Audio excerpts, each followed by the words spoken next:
ನಮಸ್ಕಾರ ಗುರುವೇ. ಉಪೇಂದ್ರ ಸರ್ ಅವರದ ಮೋಸ್ಟ್ ಅವೈಟೆಡ್ ಸಿನಿಮಾ UI ಇವತ್ತು ಬಂದ್ಬಿಟ್ಟು ರಿಲೀಸ್ ಆಗಿದೆ. ಈಗಾಗಲೇ ಬೆಳಗ್ಗೆ 6:30 ಶೋನ ನೋಡ್ಕೊ ಬಂದಿದ್ದಾಗಿದೆ. ಸೊ ನನಗೆ ಏನೆಲ್ಲ ಸಿನಿಮಾದಲ್ಲಿ ಇಷ್ಟ ಆಯಿತು, ಏನೆಲ್ಲ ಕಷ್ಟ ಆಯಿತು ಅನ್ನೋದ್ರ ಬಗ್ಗೆ ಮಾತಾಡುವ.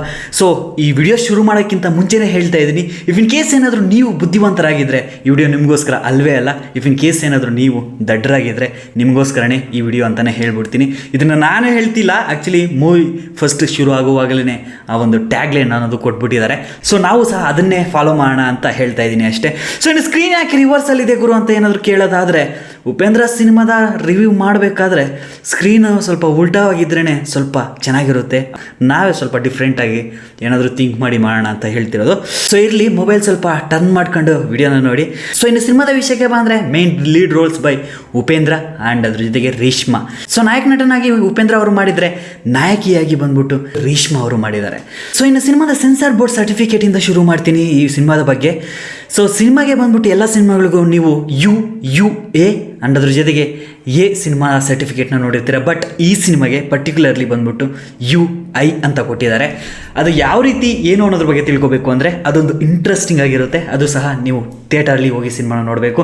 ಸೊ ಇನ್ನು ಪ್ಲಾಟ್ ವಿಷಯಕ್ಕೆ ಬಂದರೆ, there are multiple layers plot ಅಂತಲೇ ಹೇಳ್ತೀನಿ. ಅಂದರೆ ಮಲ್ಟಿಪಲ್ ಲೇಯರ್ಸು, ಒಂದು ಟಿಪಿಕಲ್ ಸ್ಟೋರಿ ಅಲ್ಲದೆ ಡಿಫ್ರೆಂಟ್ ವರ್ಲ್ಡಲ್ಲೇ ತೋರಿಸ್ಕೊಟ್ಟಿದ್ದಾರೆ ಸಿನಿಮಾನ ಬಂದ್ಬಿಟ್ಟು ಅಂತಲೇ ಹೇಳ್ತೀನಿ.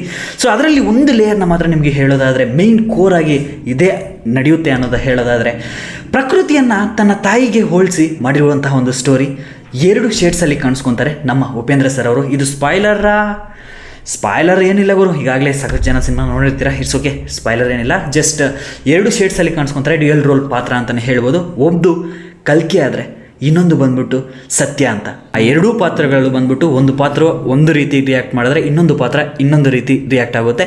ಸೊ ಆ 2 ಪಾತ್ರಗಳು ಸೇರಿ ನಮಗೆ ಏನೆಲ್ಲ ಮೆಸೇಜ್ ಕೊಡೋಕ್ಕೆ ಹೊರಟಿದ್ದಾವೆ ಅನ್ನೋದ್ರ ಬಗ್ಗೆ ತಿಳ್ಕೊಬೇಕು ಅಂದರೆ ನೀವು ಹೋಗ್ಬಿಟ್ಟು ಥಿಯೇಟರಲ್ಲಿ ಸಿನಿಮಾನ ನೋಡಬೇಕು. ಸೊ ಇನ್ನು ಸ್ಕ್ರೀನ್ ಪ್ಲೇ ವಿಷಯಕ್ಕೆ ಬಂದರೆ, ಆ್ಯಸ್ ಯೂಶುವಲ್ ಉಪೇಂದ್ರ ಸರ್ ಅವರ ಹಳೆ ಸ್ಟೈಲಲ್ಲೇ ಇದರಲ್ಲೂ ಸಹ ಸ್ಕ್ರೀನ್ ಪ್ಲೇ ಅನ್ನೋದು ಶುರು ಆಗುತ್ತೆ.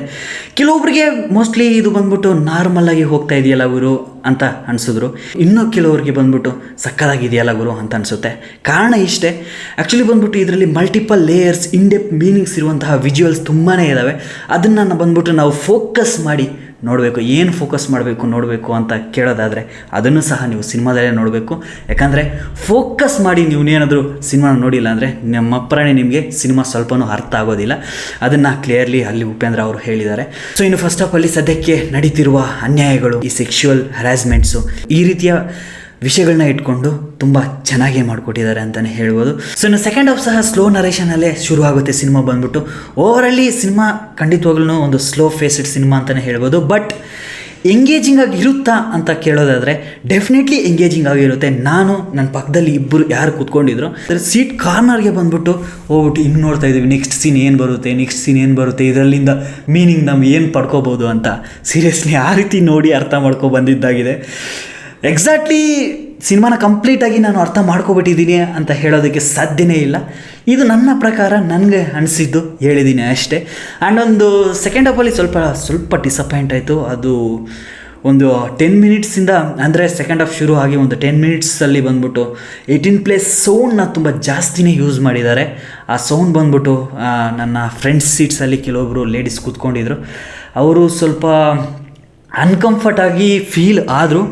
ಬಟ್ ಇಟ್ಸ್ ಓಕೆ, ಸೊಸೈಟಿಯಲ್ಲಿ ಇದೇ ಅಲ್ವಾ ನಡೀತಾ ಇರೋದು ಅಂತ ಎಂಜಾಯು ಸಹ ಮಾಡ್ತಾಯಿದ್ರು. ಬಟ್ ಆ ಸೌಂಡ್ ಬಂದ್ಬಿಟ್ಟು ಸ್ವಲ್ಪ ಜಾಸ್ತಿ ಎಳೆದಿದ್ದಾರೆ ಅಂತಲೇ ಹೇಳ್ಬೋದು, ಆ 18+ ಸೌಂಡ್ ಬಂದ್ಬಿಟ್ಟು.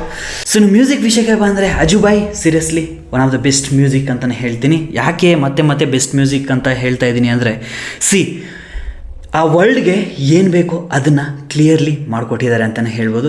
ಏನೋ ಒಂದು ಮಾಸ್ ಮೂಮೆಂಟ್ಸ್ ಬಂದಾಗ ಅದಕ್ಕೆ ಬೇರೆ ರೀತಿಯ ಒಂದು ಶೇಡ್ಸಲ್ಲಿ ಮ್ಯೂಸಿಕ್ ಕೊಡ್ತಾರೆ. ಸೊ ಈ ವರ್ಲ್ಡ್ಗೆ ಈ ರೀತಿಯ ಮ್ಯೂಸಿಕ್ ಇದ್ರೇ ಚೆನ್ನಾಗಿರುತ್ತೆ ಅಂತಲೇ ಹೇಳ್ಬೋದು.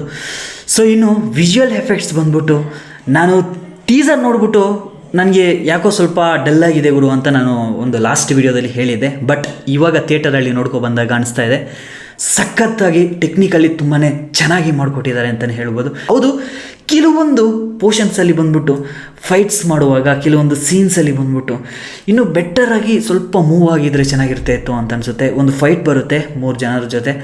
ಆ ಸೀನ್ ಬಂದ್ಬಿಟ್ಟು ಅವ್ರನ್ನ, ಅಂದರೆ ಉಪೇಂದ್ರ ಸರ್ ಅವ್ರನ್ನ ಹೊಡಿತಾ ಇರ್ತಾರೆ 3 ಜನ. ಅದು ಎಲ್ಲೋ ಒಂದು ಕಡೆ ಬಂದ್ಬಿಟ್ಟು ನಮಗೆ ರಿಯಾಲಿಟಿ ಇಲ್ವೇ ಅಂತ ಸ್ವಲ್ಪ ಅನಿಸ್ತಾ ಇರುತ್ತೆ. ಇದು ಸ್ವಲ್ಪ ನನಗೆ ಡಿಸಪಾಯಿಂಟ್ ಆಯಿತು ಅಂತ ಹೇಳ್ತೀನಿ.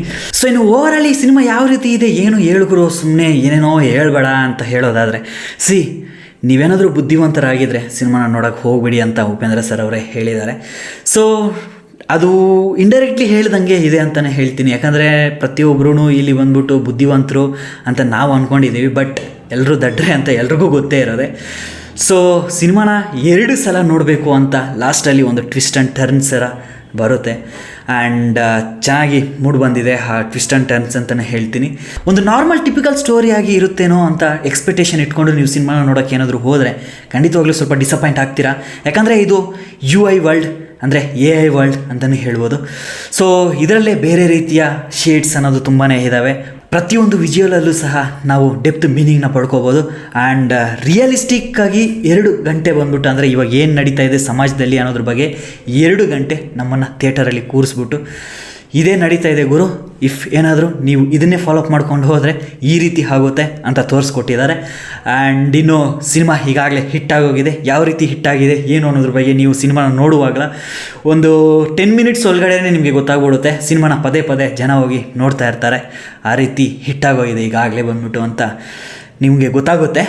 ಸೊ ಇನ್ನು ಸಿನಿಮಾ ತುಂಬಾ ನನಗಂತೂ ಇಷ್ಟ ಆಯಿತು ಅಂತಲೇ ಹೇಳ್ತೀನಿ. ಯಾಕಂದರೆ ಉಪೇಂದ್ರ ಸರ್ ಮಾಡುವ ಸಿನಿಮಾಗಳಲ್ಲಿ ಸಾಕಷ್ಟು ಡೆಪ್ತ್ ಮೀನಿಂಗ್ ಇರ್ತವೆ. For example take for A and Upendra, ಈ ಸಿನಿಮಾಗಳು 20 ವರ್ಷಗಳ ಹಿಂದೆ ಬಂದಿದ್ದಂತಹ ಸಿನಿಮಾಗಳು. ಸೊ ಇವಾಗಲೂ ಆ ಸಿನಿಮಾಗಳನ್ನ ನೋಡಿದ್ರೆ ಎಷ್ಟೋ ಮೀನಿಂಗ್ಫುಲ್ ಆಗಿರುವಂತಹ ಸಿನಿಮಾಗಳು. ಬಟ್ ಈ ಸಿನಿಮಾನ ಇನ್ನೊಂದು 20 ವರ್ಷ ಫ್ಯೂಚರಲ್ಲಿ ನೋಡಿದ್ರು ಸಹ ಹೌದಲ್ವಾ, ಉಪೇಂದ್ರ ಸರ್ ಅವರು ಯಾವಾಗಲೂ ಹೇಳಿದಾರಲ್ವ ಈ ಸ್ಟೋರಿನ ಒಂದೇ ಅನಿಸುತ್ತೆ. ಸೊ ಅದು ನನಗೆ ತುಂಬಾ ಇಷ್ಟ ಆಯಿತು ಅಂತ ಹೇಳ್ತಾ, ಆ್ಯಂಡ್ ನನಗೆ ಪರ್ಸ್ನಲಿ ತುಂಬಾ ಇಷ್ಟ ಆಯಿತು. ಪ್ರತಿಯೊಬ್ಬ ಡೈರೆಕ್ಟರು ಮಾಡುವಂತಹ ಸ್ಟೋರಿನ ಉಪೇಂದ್ರ ಅವರು ಮಾಡೋದಿಲ್ಲ. ಉಪೇಂದ್ರ ಅವರು ಟಚ್ ಮಾಡಿದಂತಹ ಸ್ಟೋರಿನ ಇನ್ನೊಬ್ಬರು ಯಾರು ಸಹ ಟಚ್ ಮಾಡೋಕ್ಕೆ ಆಗೋದಿಲ್ಲ. ಇಷ್ಟು ಹೇಳ್ತಾ, ಆ್ಯಂಡ್ ಸಿನಿಮಾನ ನೋಡಬೇಕು ಅಂದರೆ ಒಂದ್ಸಲ ಹೋಗಿ ಚೆಕ್ ಮಾಡಿ ಅಂತ ಹೇಳ್ತಾ ಮುಗಿಸಿದ್ರೆ ಅಪ್ಪ ಅಮ್ಮನ ಚೆನ್ನಾಗಿ ನೋಡ್ಕೊಳ್ಳಿ. And love you all.